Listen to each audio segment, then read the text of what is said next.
quite the board today. Yeah, man. It's because I had a book. When I have a book, it takes Oh, you just take all the notes. You're about to write something down, or not write something down. You're like, I might need it. I write everything down. Speaking of Courage Podcast, back in your life. What's up, everybody? What's up, man?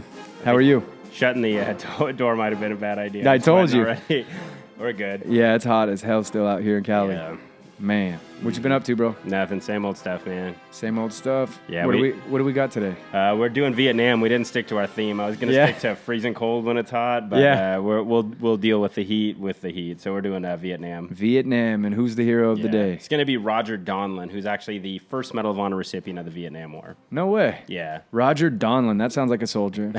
You always like the names. Right? Yeah. Yeah. So this is gonna be obviously earlier in the war. So this is 1964. This is gonna be like a full year before the Marines land. Marines are always first in, last out, they say, but they never actually seem to be. Roger Donlon and the Army Special Forces, he had already earned the Medal of Honor by the time the 173rd Combat Troops and the Marine Corps landed and everything. And it was given to him right after the action or later? Yeah, not too long after. Yeah. Okay. Mm-hmm. When was he born? So Donlon was born in 1934 in Saugerties, New York. So he's going to be, it's not upstate New York, but like rural New York, outside of New York City. And he was actually the 8th of 10 children. So another one of those big families, kind of born in the midst or of the Depression, but he's going to be growing up during World War II and a little bit One later. of the younger ones. Yeah, 8 to 10 kids. Well, he's young for Vietnam because, most of the Vietnam generation is going to be born in the late or mid 40s to after World War II. Yeah. He's born 1934, so he's almost Korean War era age-wise, but just, because of circumstances, he ends up in Vietnam. Okay, so he's raised in New York. Yeah, raised in New York. His dad's a World War I veteran, so again, a lot of these Vietnam vets are looking up to their World War II dads. Donlon's dad was actually in World War I, and his dad was one of those solid guys. He had over 500 books in the home. He was very tough. He managed a coal and lumber company. Oh, shit. He was over 6 feet tall, and his mom was about 5 feet tall, and she was a homemaker.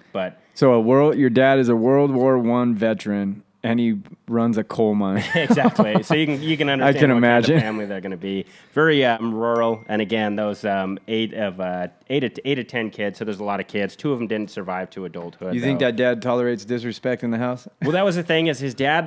The parents both taught him respect, and they taught him a lot of life lessons. One of the big lessons that he taught them, and their mom taught him too, was to never let yourself be discouraged. So even if you get knocked down, to get back up. Right? You're not always going to be the toughest. You're not always going to be the strongest. Things aren't always going to go your way, but just don't get discouraged. If you're down in a fight, get back up and keep going. Yeah. So those are one of those life lessons that's going to be for him. And they had a tough life, but when you have that many brothers, you have built-in friends. So they had that kind of farm life growing up in New York, being outside. It's like a gang. Exactly. And he went to Catholic school, which is going to serve as kind of his structure and his religious background. You think that benefits kids to be raised in a family that large? I think so. I think it would too, man. I think, it's always good to have, like, I have 2 daughters, but they have their cousins and everything. Yeah. So there's always that dynamic there. If you had that many brothers and sisters, you already have, you're not like looking outside of your unit for friends. And you can get in a fight with your brother and then be good the next day. Yeah. If you get in a fist fight with your friend, you might have a falling out. Your brother, so it's kind of going to build you up. Especially if you're a baby of the family, man. Exactly. You have a lot of backup. Right. So growing up, like a lot of these farm kids, though, he's going to have a bit of responsibility. His dad actually gave him 50 chickens to raise. When he turned 9, that was a responsibility thing. So 50 chickens? Yeah. So it was, here's your chickens, handle them, right? So he had to learn how to keep the chickens alive. He would sell the eggs for money to help the family. So even as a little kid, he's learning how to be responsible and be an adult, essentially, right? Learning how to keep the chickens apart, do whatever he needs to do with them, deal with the roost. That's kind of a good idea. It is a good idea. To get your kid, some responsibility. Yeah, it'd be a little difficult nowadays, but that's the kind of thing people did back then. As he was growing up, though, again, with the age discrepancy, kind of like a roster, there's going to be much older brothers and there's going to be much younger. So during the war years, his brother Paul was actually overseas. He was in the 3rd Infantry Division, which is the division that Audie Murphy was in.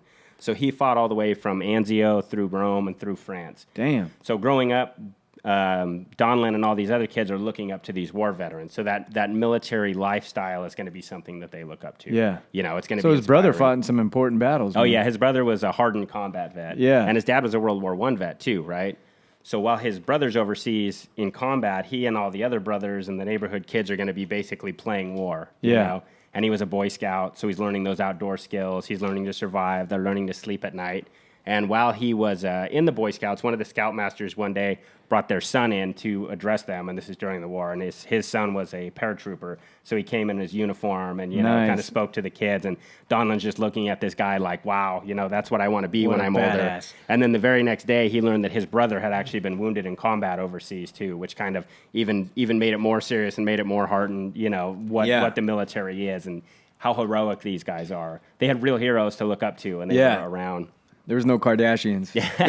Yeah, their role models were a lot different at that time. Every kid back home, they could look at people's uniforms and tell them apart like I can, because that's the neighborhood and that's what it was. While he was still young, in 1947, he was about 13 years old, his dad died of cancer. So that affected him greatly, but because they had a tight-knit family, they were able to, kind of carry on. The older brothers were able to step up. Exactly. But it was still devastating to him. And, that Catholic background and that religious background, family's real important and everything. So it was a big hole that his dad left. How old was he? He was about 13. When his dad, that's a pretty formative year. Exactly. Yeah, it's not old enough to be, a man. Exactly, but you're still young enough to deal with it in a certain way. That's a tough age, man. Yeah, exactly. His family stayed tight, though. While he was in high school, he worked in a drugstore. He worked in a bakery. He was a soda jerk, and they actually would go out and pick mushrooms for the mushroom salesmen and stuff, which was apparently hard and grubby work. But he was just a hard worker. In high school, he played football, ran track, hunted and fished, all those kinds of things. Yeah. Right? By the time he was coming of age, in 1950, he was actually in high school still. And you remember what happened in 1950? 1950. No. All right, so the Korean War started in 1950. Duh. Yeah. Sorry, I threw you. It's the forgotten war, dude. I was tricking you. You forgot it, yeah.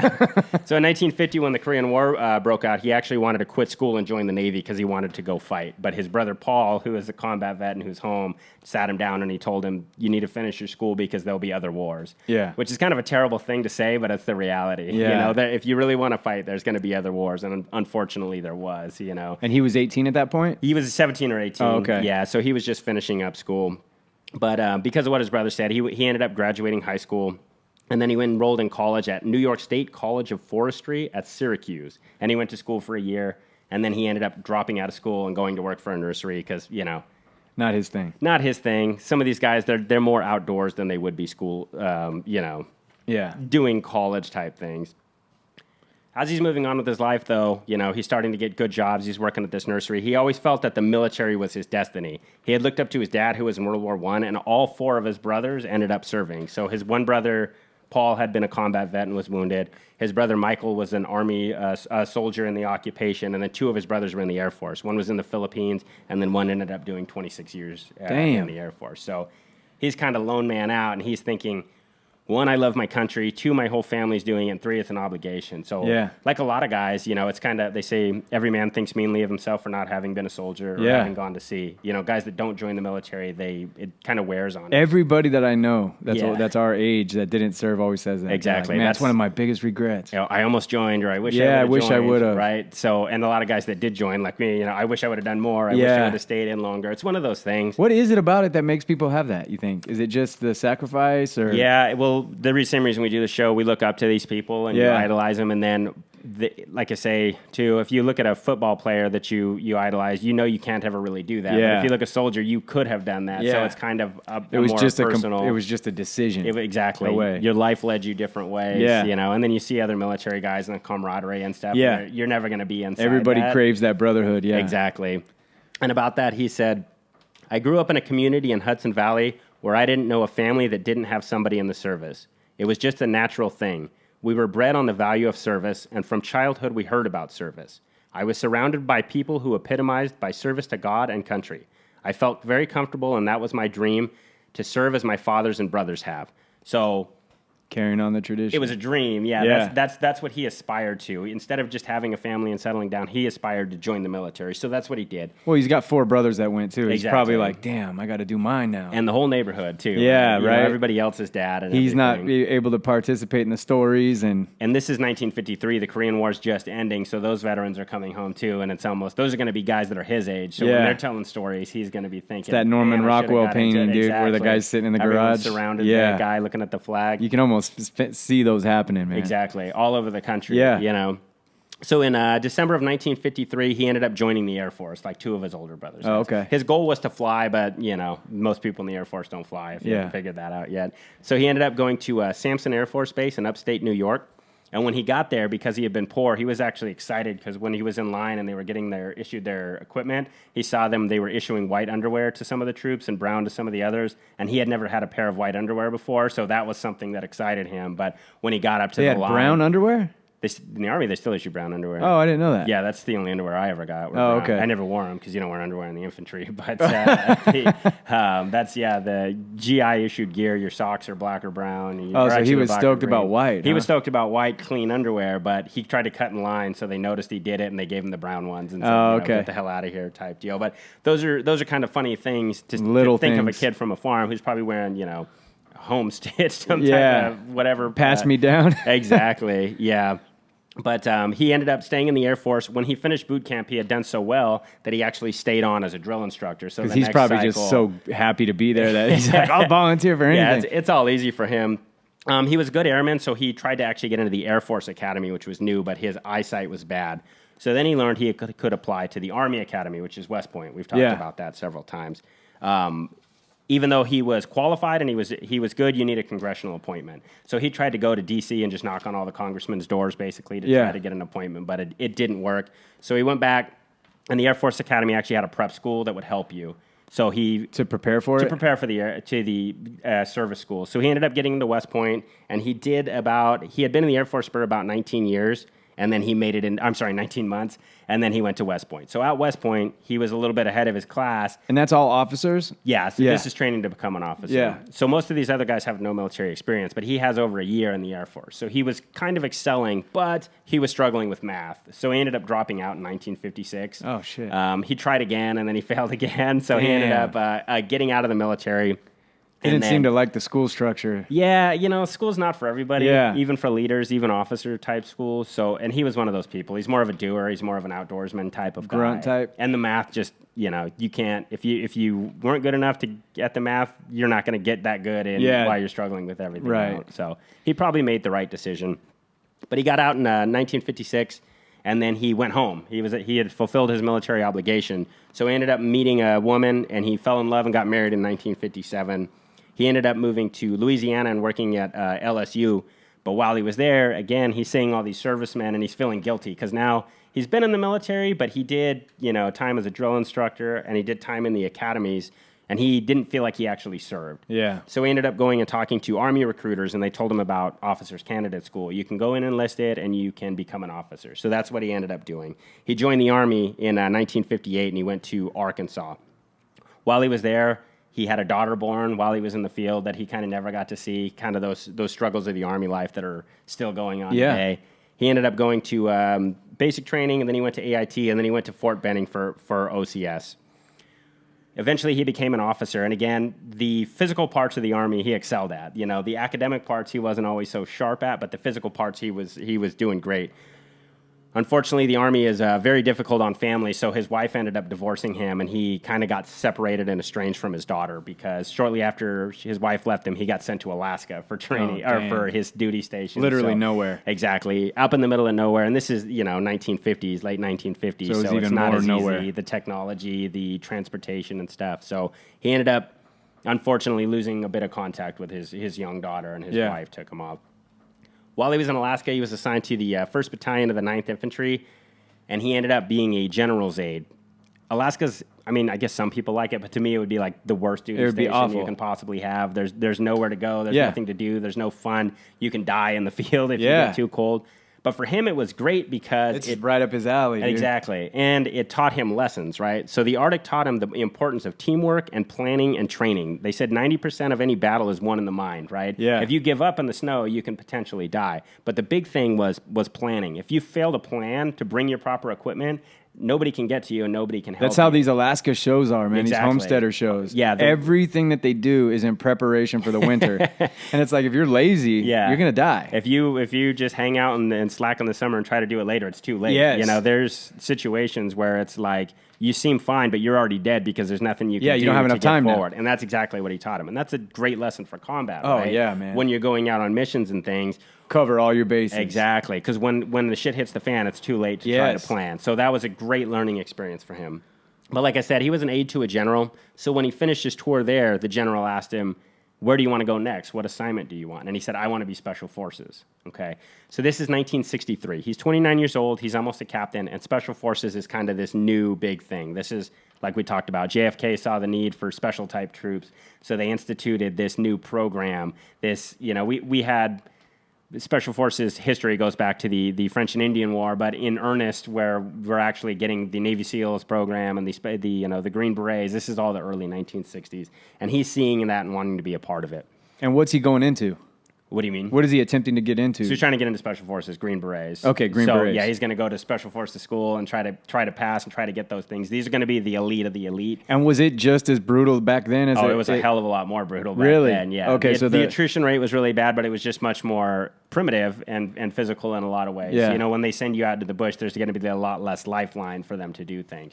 And then when they actually deploy to combat, these are going to be those little A teams and B teams that are going to be out in the boondocks by themselves. Doing shit by themselves. Your little small groups of men, 12-man teams, I think, are going to be out there with very little support. So, you're asking. Is that what Tim Kennedy did? Yeah. Green Beret? Yeah, he was, like I said, we've talked about this. I think he was 75th Ranger Regiment, and then I think he was a Green Beret as well. Okay. I'm not too sure because I'm not that savvy on Tim Kennedy.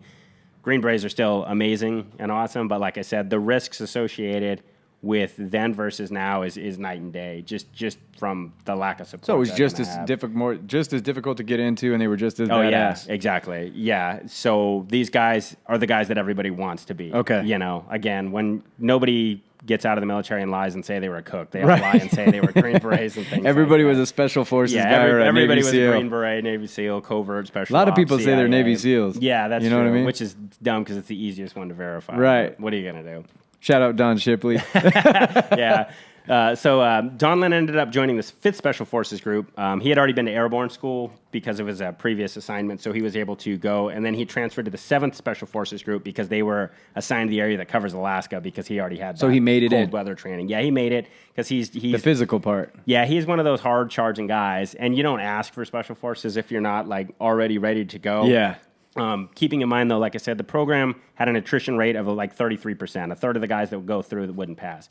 And sometimes that sounds like, that's not that bad. But keep in mind, this isn't 30% of the civilians trying to join. These are 30% of the best of the best. Yeah, the guys that fought their way to get there and were the best in their unit and got their slots and then got there. Does it seem to you like a lot of the Special Forces guys come from the hunting, fishing type of thing? In my experience, with the guys I met, there's a lot of hillbillies and stuff that are rangers and special forces. I think there's some suffering to that upbringing where they're just... And if you grew up hunting and you're out in the bush and there's just something about that. Mentality of wanting to be in that, you know what I mean? That's true. There's a certain kind of guy when you're sleeping in the field and you're in the dirt that's going, man, this sucks. And other guys that are like, this is awesome. So, those so you actually get that? Those stuff. guys? Oh, yeah, that for sure. love the grunt I was definitely not one of them, but there's definitely guys that love that kind of stuff. Love the grittier it is. Yeah, but I don't have, I was never obviously any type of elite forces. I'm sure they run the gamut of everybody, but it's just been my experience of a lot of the it just seems a lot of the stories I hear on Jocko's show is like all hunters. They all come from like hunting, fishing backgrounds. Well,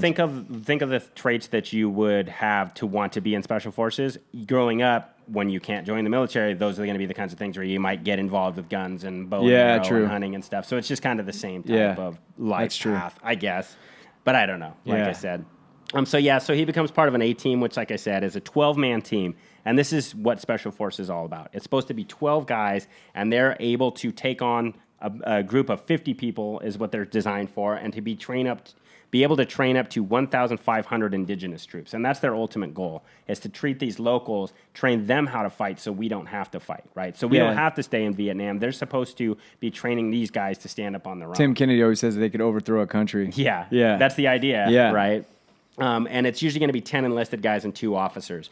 So the Special Forces training is going to include weapons training, orientation, intelligence, demolitions, communications, medical, ambushes, raids, psychological warfare, air operations, escape and evasion, village familiarization. There's a 2-week FTX, intelligence, engineer training, skyhook training, Halo, which is the high altitude, low opening, and the skyhook is where the plane flies over and it snatches them up. That was real? Yeah.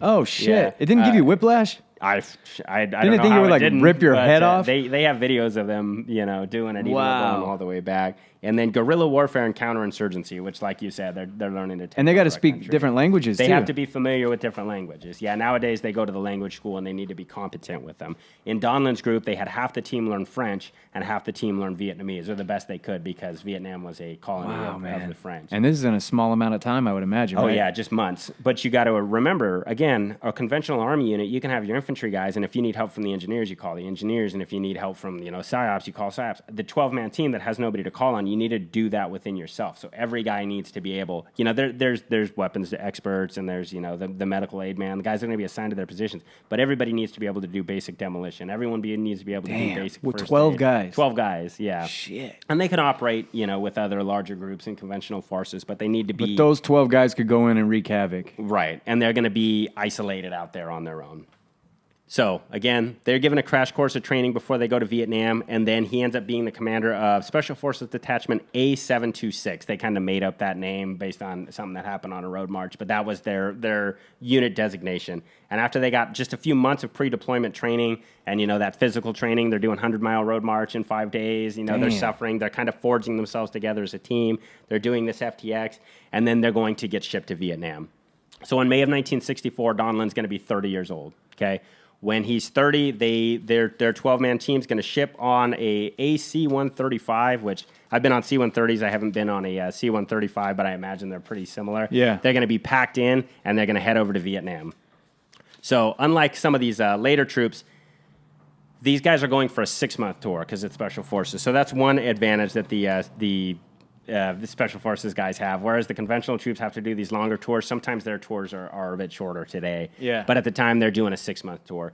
So they end up doing a combat landing in Saigon, which is, like we've talked about, coming straight in. And this is 1964. A lot of the troops we talk about are 1967, 68. It's a whole world apart by then. It's not as Americanized. It doesn't have as many troops. So it's kind of going to be this like mysterious, almost Indiana Jones style city that they're going into. Not knowing what to expect. Exactly. Just not familiarized with it. Deep in the culture, right? And then they end up shipping to I Corps in Da Nang on the South China coast, and that's where they're going to be at. They're going to be at a place called Camp Nam Dong, which is it's just a little outpost in the middle of nowhere. It's a little piece of America in the bush. They used to call it Indian country, as they would say, right? Yeah. So basically, these 12 guys are going to be in this place that's 80 by 120 yards. That's the whole size of their like a football field almost.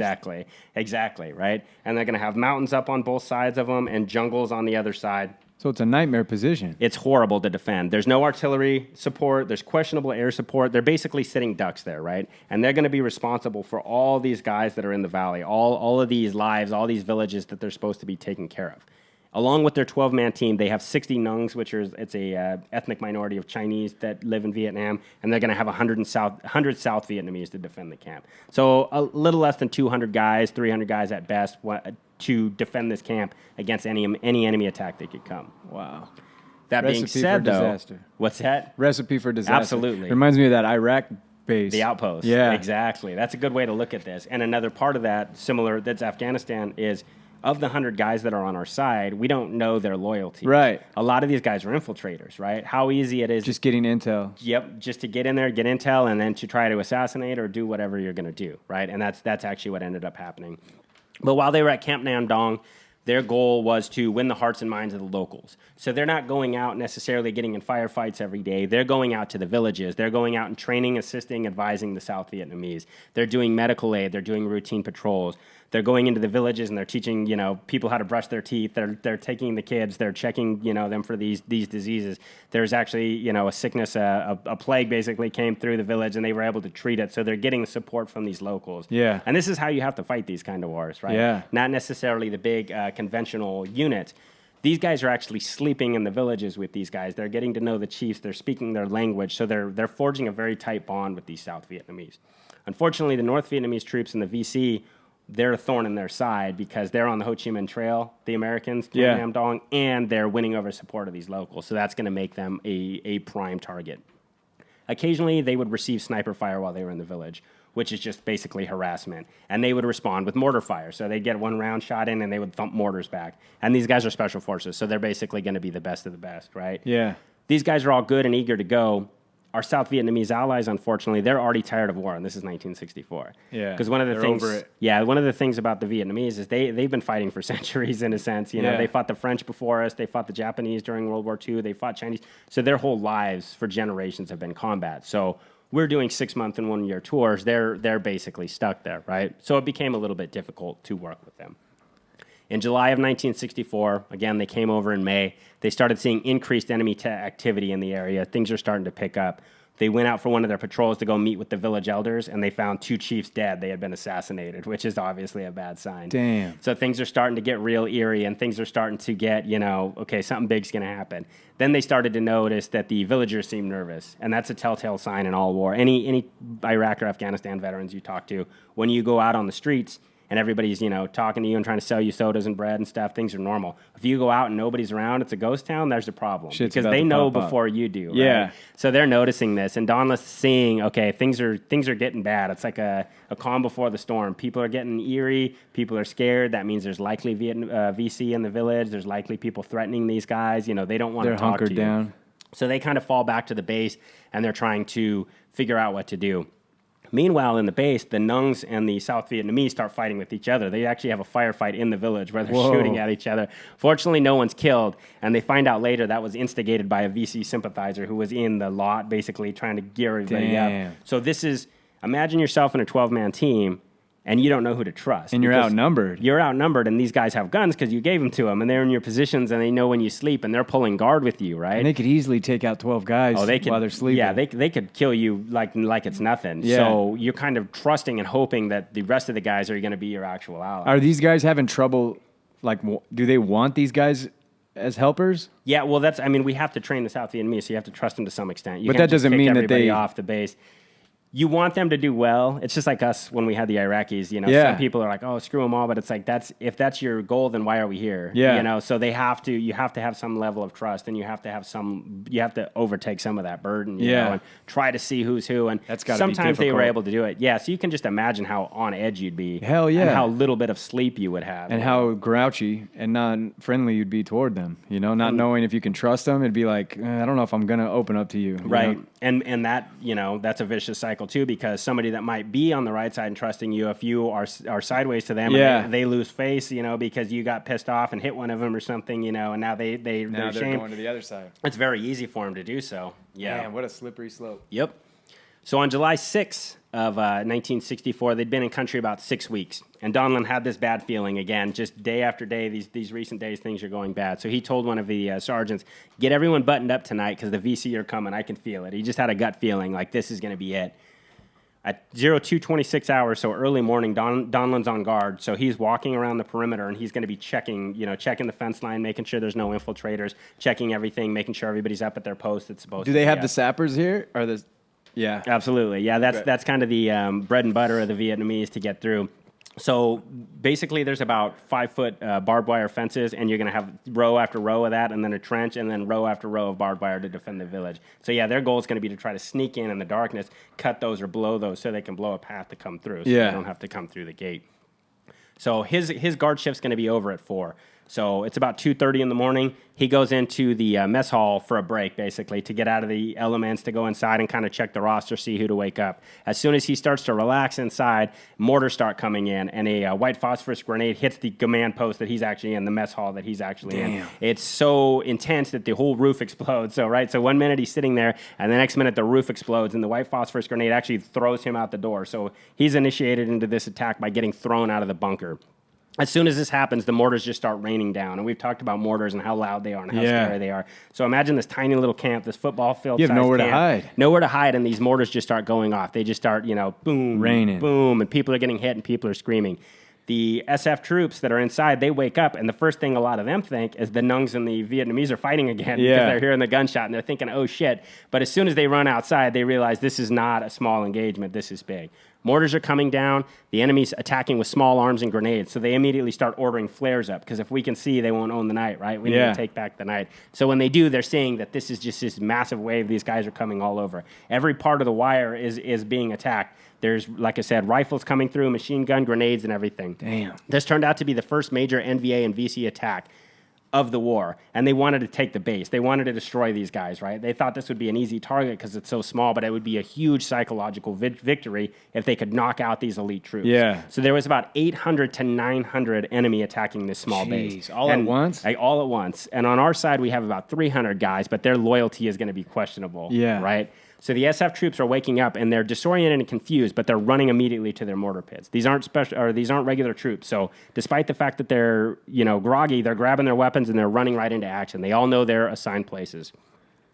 One of the mortars hit the command post, which has the radios, it has all the equipment, it has all the charts, and it has everything. Which is probably strategic, right? And some of that comes from the Vietnamese that are inside. They can mark out all the positions and let the enemy know where it's at. So they hit the command post, they hit the dispensary, which is where we have all of our medical supplies. And part of it might just be luck because it's so small, but the dispensary's on fire. So Donlon immediately goes into action. He's a captain and he's in charge of this group, right? Yeah. It's his obligation to protect all these guys. So Donlon immediately starts organizing a fire brigade to try to put these fires out. So in the midst of all these mortars and everything that are going off, he's trying to put these fires out so we can get our troops and we can get our equipment and we can fight.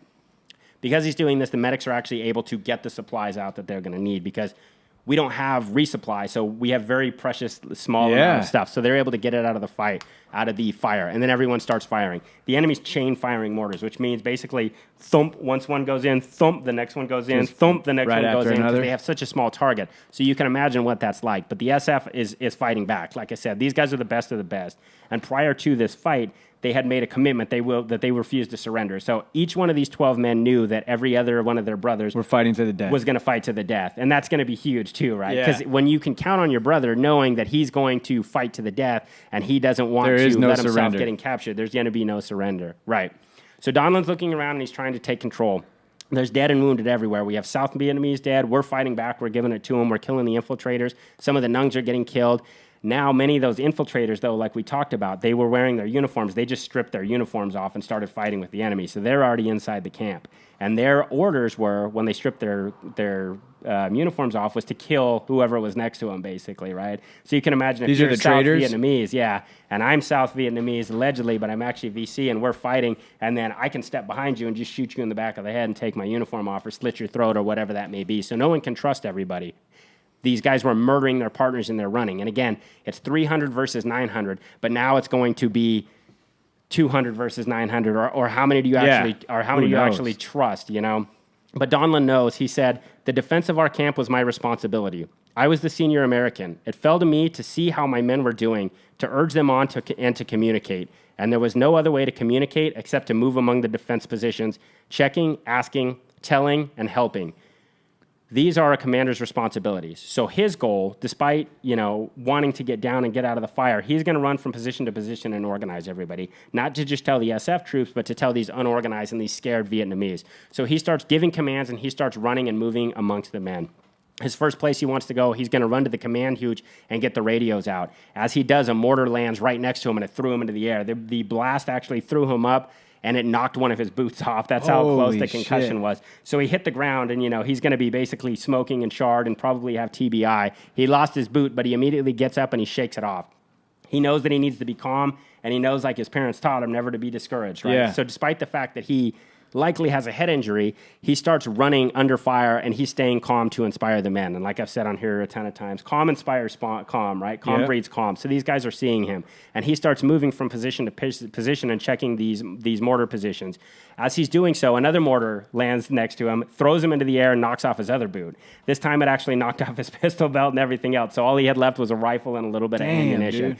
As soon as he was able to shake it off, he stood up and he realized he was bleeding badly, but he didn't have time to check his wounds. He could feel his pain in his stomach and his arm and his face, but he starts charging forward because by now he sees the enemy closing in, right? So imagine this nightmare. The fighting's so intense, you got thrown out of a building, and then you've been knocked. You've probably had at least 2 concussions. Your boots have been knocked out by 2 mortars, but he sees the enemy closing in on the gate, and like you talked about, he sees the sapper team. There's 4 guys, and they're setting up their explosives. So Donlon charges through enemy fire, he closes in on the gate, and he sees the enemy.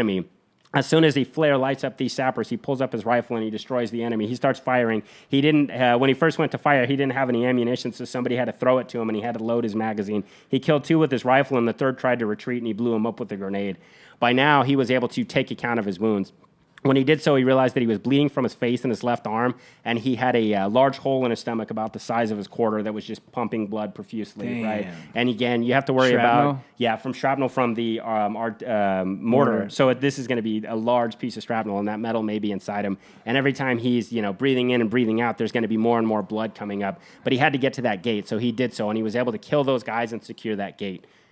Looking around, he realizes his mortars aren't firing, so he has to get back to this mortar position now. Yeah. Because he's looking at the big picture. So That's everything, huh? Exactly. So he runs back through the mortar position under enemy fire, and once he gets there, he realizes everybody in the position was wounded and one man was killed, right? So instead of telling them, hey, get up and start fighting or, get your asses up, he says, fall back and I'll cover you, right? Because he knows that these guys are wounded and they need to get to a tighter perimeter because we can't defend this area. So he stayed in this mortar position with his rifle and he started firing and allowing his guys to retreat. He ignored his wounds and he told them to fall back. And imagine the scene now, right? Imagine how many guys are dead. Imagine sitting in a mortar position while your dead buddy is laying there next to you and firing to get these guys back, despite the fact that he's pumping blood out of his stomach. As he's doing so, these guys are able to fall back to safety. Donlon gets up and he starts moving to position again, trying to get these guys to fight. During the midst of the battle, there was a calm, and the Vietnamese actually started announcing over a loudspeaker. In English and in Vietnamese, they started announcing to the South Vietnamese, lay down your weapons. We only want the Americans, right? So in the middle of the night, can you imagine the fear and the fright of that? And can you imagine looking at them and looking at your buddies and going, oh, my God. And they're telling them, just surrender. We only want the Americans, right? But Donlon knows what this means. He knows if they get caught, they're going to get tortured, they're going to be humiliated, they're going to be brutalized, and they're going to be murdered anyways. But fortunately, he knows his companions aren't going to give up, so he doesn't have to worry about that, right? Yeah. So now his job, too, is going to be running from position to position and trying to make these Vietnamese fight and make them understand we can win, right? Yeah. And he's able to do that because he's jumping in these holes and he's treating these guys. He's giving them first aid, and he's fighting back. And that would be terrifying, though. Yeah. Imagine the base. Imagine this tiny base. The mortars are still falling in. The buildings are all on fire. There's people dead and dying everywhere. When you run past an enemy or a friend, you don't know if they're going to turn and shoot you in the back just to get away with it. At one point, he jumps down into another mortar position, and he's trying to treat guys, and they're getting hit with fire everywhere. And then they realize, stop speaking English. They're shooting at anyone that's speaking English because the enemy's so close and it's on top of them, so they have to work in silence and just fire because in the darkness, nobody can tell who's who. This kind of situation can lead to confusion and it can lead to everybody basically giving up, right? But because of Donlon's actions, these guys are still going to be able to be inspired to fight. Another thing to remember is that Donlon's barefoot, right? Yeah. So he's running around the base and he actually ends up stepping on a nail, which doesn't, you think of gunshots, you think of grenades, you think of mortars, but he actually steps on a nail. His feet are burned, his feet are charred, but he continues to move forward. He's bleeding from his stomach, he's bleeding from his arm, he's bleeding from his head, but he's not giving up. His foot is... you ever stepped on a nail? Yes. Yes, I have too. Yeah, It my sucks. dad used to step on him all the time. But as he's moving, he sees another wounded soldier. He sees a wounded sergeant in a mortar pit, and this is another one of his friends. So he sprints through enemy fire again. He grabs the sergeant, and he starts to pull him out. As soon as he does, a mortar hits directly on top of him, and it kills the sergeant, and it throws Donlon into the air again. This is going to be his third, at least third, if you don't count the one that threw him out of the building. He actually remembered flying through the air, and he knew... He said he knew as he was flying through the air, he started thinking of his little daughter that he hadn't seen in years, and he said, as soon as I hit the ground, I knew I was going to die, so I didn't want to stop falling. But he ended up hitting the ground and he lost consciousness.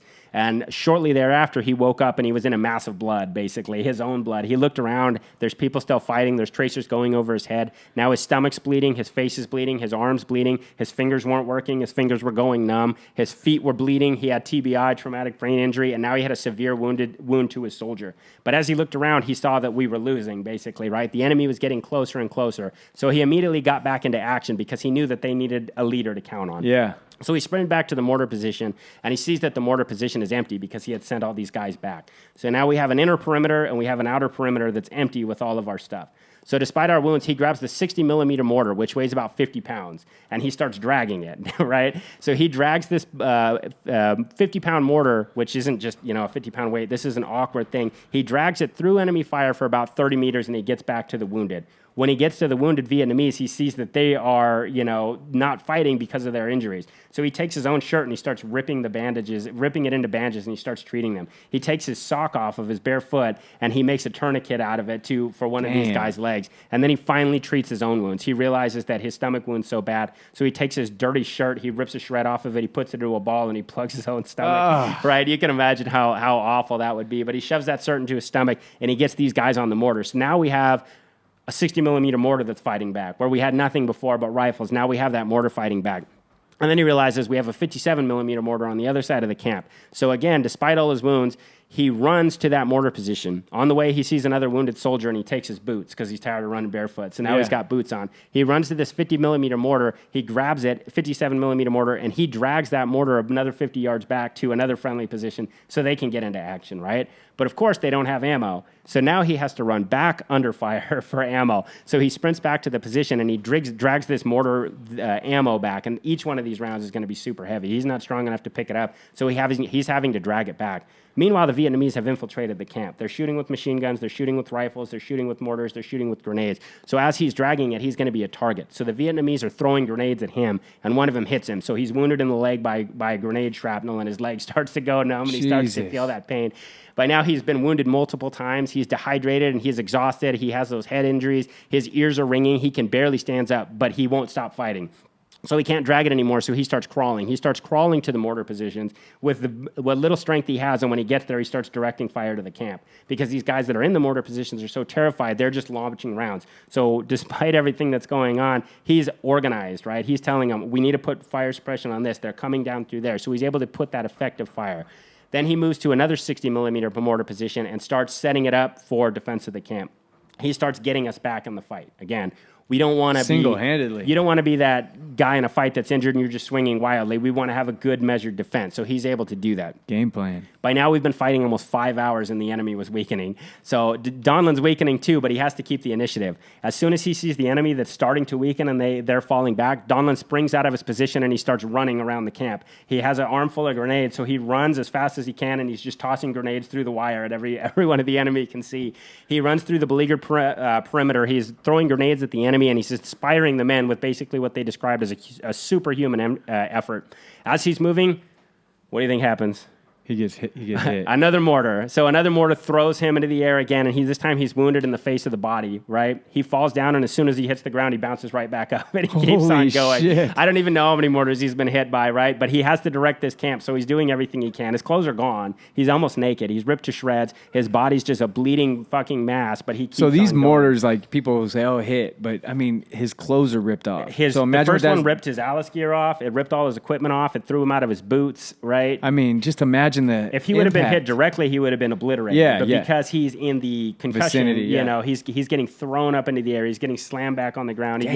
Your joints are multiple snapping. times. And stupid. Maybe the concussion's helping him. Perhaps, but just he's being like. He's 30 years old too. He's not 18. Yeah. You know what I mean? It's going to be a little bit, but that floating that they talk about, when the training probably, dude. You go to what you know. It's like fighters when they're in a fight, they always go with what's comfortable, exactly. Right? So when you're concussed and out of it, maybe you just go. And you're still trying to do a takedown in MMA and stuff like that. They're grabbing the ref's legs. Right. He's kind of in that same mode. He doesn't need all of his faculties to be able to pull the pin on a grenade and throw it, so he keeps on doing it.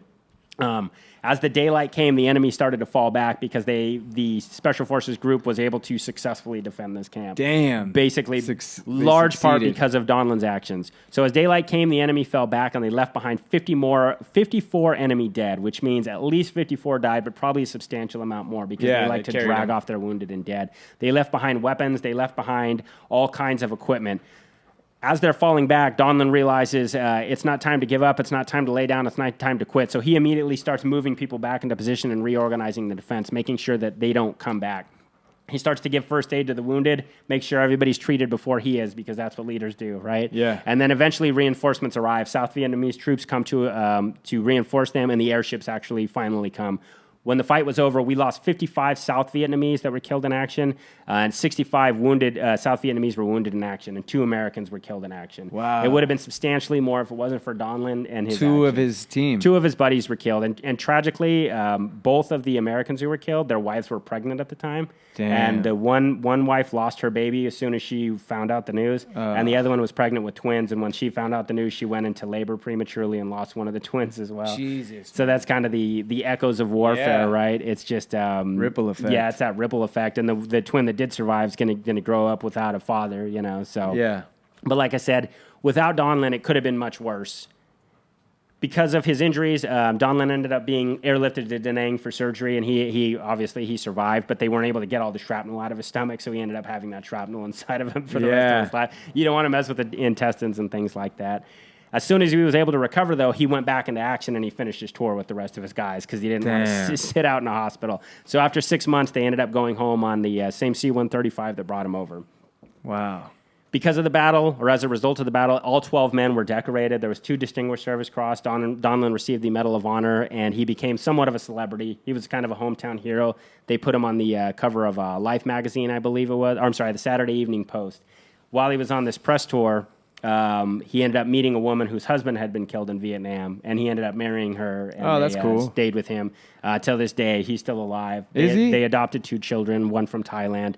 In December 5th of 1964, he received the Medal of Honor at the White House, and this was the first Medal of Honor of the Vietnam War. Wow, man, that's And amazing. if you watch the video of Donlon receiving the Medal of Honor, one of the things they talk about is how ramrod straight he was and how disciplined he looked. But he said while he was receiving the medal, all he was thinking about was he was reliving the 5 hours of the battle, and he was remembering his friends that died. Yeah. And he said it was agonizing to him, you know, and he was so nervous and he was so upset. But to him, he was thinking of how terrible it was. But to people watching, it was like, look at this soldier. Yeah. And I don't know if you remember the Sammy Davis episode. Yeah. When he was in a bowling alley and he was watching the news and he saw someone receive the Medal of Honor. Yeah.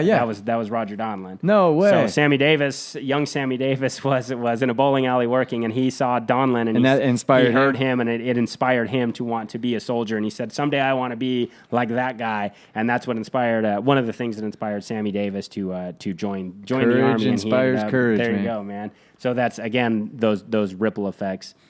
Donlon stayed in the army. He ended up doing another tour in Vietnam because some What of these the guys just hell? can't get enough. Then he ended up retiring as a colonel, and like I said, he's still alive. He's a legend in the Special Forces community. Yeah. Very justifiably so, Yeah. obviously. And he's still kind of active in that military community, even though he's a bit older now. Awesome, man. How old is he? Well, He's born in what did I say? 34. 34, so you can do the math because I'm not a math guy. 66 plus 21. Let's see if you get it right. 87? Yeah, 87, I believe. If you said 95, I'd say, okay. He's an old badass man. story. But yeah, this is one of those, just because of the time frame we try to get these in, I kind of have to speed through it, Yeah. you know? But mortar after mortar after mortar Yeah. getting thrown in the air. And then to live well into your 80s. Oh, yeah, exactly. Well, think how fortunate you have to be to not have a spinal injury or lose your leg, head or lose your injury. limbs or anything. We talk like about that all the time. But yeah, the battle started with him getting blown out of a hooch, Yeah. basically. And then one mortar blast blew his boot off, one mortar blew the second boot off, and that one wounded him with shrapnel in the stomach, shrapnel in the arm. It Yeah. cut and burned his face. Nails in his feet. His feet were burned. He got hit by another mortar blast that threw him into the air and definitely. And I bet the one that hurt the most was the unconscious. nail in the foot. I guarantee it was, yeah. The grenade shrapnel in the legs as he's moving those heavy pieces of equipment. Yeah. These are the stories that like just personify when you look at the flag. Yeah. This is the kind of story that just like tenacious. Right. Just Rocky, never quit. never Don't be quit. discouraged and don't give up. Dudes getting knocked down, getting back. You can Right. almost see the enemy going, God, just die. Yeah, You know what I mean? I imagine they had no idea it was the same guy Right, moving around. I'm Right? sure. They might have thought it was 30 guys. You see one guy over here, and then you see another guy over there. I always think about what the enemy is thinking when they're witnessing this, because Right. you got to be just like, God, Yeah. we can't get them, you know? And then when you have that like flow state that you get Right. into, athletes talk about it, but you can see that a lot of these soldiers that we talk about have that flow state where it's just they're just on a mission and they're not going to be denied. Think about all the battles in American history or world history where small units were overrun and killed to the last man. Yeah. Custer's last stamps type of thing. Yeah. Think about what those guys were thinking as they died and that helpless, you know, when it goes from this can't happen to me and it's always going to happen to someone else to, oh my God, we're getting pushed Yeah. back to, oh my God, this is helpless to, this is it, I'm dead. that didn't happen because every time they got pushed to the brink, Donlon was there, and Donlon was fighting forward, and Donlon was killing, and Donlon was getting knocked down and getting back up. And then you just think about one stray bullet. Right. How many times did it just barely whiz by him, and how many almost happened? Each piece of shrapnel that hit him could have been fatal, but if it was a little bit over. But also think about every round that's fired at him because he's dragging ammo is not being fired at your brother that's in a hole, right? That's true. Think about those guys that are being able to survive. Think about those guys in the first hole that he yells at to fall back. They had almost given up, you know? And this is going to be a mix of our South and Vietnamese rightfully allies. so, dude. Oh, yeah, absolutely. You know? And you don't know where to go because, like I said, he's ordering them to fall back You're to in the a inner perimeter. foreign place. If you've ever been on vacation in a sketchy place, you can feel how that the uncomfort and just then all your nightmares are reality here because there's literally your allies are killing your other allies and you don't know who to trust. And just think if somebody about, runs up to you in the darkness, are they going to try to murder me? Or are they going to be my friend? You know, you're laying in a warm pool of your own blood. Exactly. You know you need help. You need medical attention. The enemy's closing in, and through your squinted eyes, you see this just badass berserker, and you're just praying to God, please let him literally get us a through this. berserker because he's naked at this point, you know, because berserkers fought naked or bearskins. Yeah. But Donlon's clothes were ripped off, and what clothes Donlon had left, he tore into rags, and he used for tourniquets, and he used for bandages, and he used to and it's never a good idea to put a foreign object in your stomach. Right. I don't care how sterile you think you think it is, it's not sterile. So putting that bloody, nasty, dirty, muddy, red clayed rag into your belly. Can only imagine. It's going to be awful, but just too much grit to quit, you know, and that kind of thing. It's an awesome story, man. Yeah, so that's Roger Donlon. Again, this is one of those I feel like I didn't do it quite justice, but there's so much going on that you kind of have to speed through it a little bit. Maybe we'll get a chance to talk to him. Yeah. If you guys know of him, send him the episode. Yeah, that'd be nice. That'd be cool. We'd like to talk to anybody. Yeah. But, So that's Roger Donlon. Again, if you guys have any suggestions or recommendations, we're more than happy to do them. It just take me a little while to do the research, but we're more than happy to. Please like and leave a comment. We're trying to leave get more comments views. if you can, man. We know a lot of people out there watching, but leave a comment. It helps with the YouTube. It helps with the algorithm. Like our Audie Murphy episode's doing better than most because it's Audie Murphy, and he gets into the recommended section based on likes and comments and stuff. So if you could help us out with that, that would be great. Yep. Other than that, rock and roll, man. We'll see you guys next time.